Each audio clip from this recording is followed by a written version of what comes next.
ഒരു പ്രോഡക്റ്റ് നിങ്ങൾ എല്ലാവരും ഓൺലൈനിൽ കണ്ടിട്ടുണ്ടായിരിക്കും. ഭയങ്കര ബജറ്റ് ഫ്രണ്ട്ലി ആണ്, കൂളർ അറ്റാച്ച്ഡ് ആണ് എന്നൊക്കെ കേൾക്കുന്ന ഒരു സംഭവം ഉണ്ടല്ലോ, നിങ്ങൾ കണ്ടിട്ടുണ്ടായിരിക്കും. പക്ഷെ സത്യം പറയാലോ, ഇത് നിങ്ങൾ വിചാരിക്കുന്ന പോലെ ഒരുപാട് ലോങ് ലാസ്റ്റിംഗ് ആയിട്ട് നിൽക്കുന്നൊരു സംഭവമല്ല. ഒന്നാമത്തെ കാര്യം, ഇതിന്റെ കാറ്റെന്ന് പറയുന്നത് വളരെ മൈന്യൂട്ടായിട്ട് വരുന്നതാണ്. നമുക്ക് അത്യാവശ്യം ഈ ഡിസ്റ്റൻസിലൊക്കെ ഇരിക്കുമ്പോഴത്തേനും ഓക്കെ ആയിട്ടുള്ള സ്ഥലമാണ്. നിങ്ങൾക്കൊരു മിസ്റ്റ് കാണാം, ഇതിൽ വെള്ളമുണ്ട്, തണുത്ത വെള്ളമാണ്, അപ്പോൾ നമുക്ക് വരുന്നൊരു സംഭവം. പിന്നെ ശ്വാസം മുട്ടലിന്റെ ഇഷ്യൂ ഉള്ളവർക്കാണെന്നുണ്ടെങ്കിൽ ഇത് ഡയറക്റ്റ്ലി ഈ ഒരു മിസ്റ്റ് അടിക്കുമ്പോൾ നിങ്ങൾക്ക് വല്ലാണ്ട് തോന്നും. ബിക്കോസ് ഈ മിസ്റ്റിന്റെ ഫോമിലല്ല വരുന്നത്, ഒരു ഫോഗി എഫക്റ്റിലാണ് വരുന്നത്.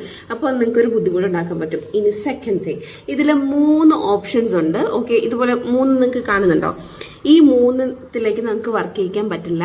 ഫസ്റ്റ് ടൈം ഞാൻ വാങ്ങിച്ച സമയത്ത് തന്നെ രണ്ട് സ്പീഡ് മോഡിലെ ഇത് വർക്ക് ചെയ്യുന്നുണ്ടായിരുന്നുള്ളൂ. ആൻഡ് ഇപ്പോൾ വന്ന് ഇത് ഒറ്റ സ്പീഡ് മോഡിൽ മാത്രമേ വർക്ക് ചെയ്യുന്നുള്ളൂ. അപ്പോൾ ആരെങ്കിലൊക്കെ എന്തെങ്കിലുമൊക്കെ കണ്ടിട്ട് ഇത് മേടിക്കാൻ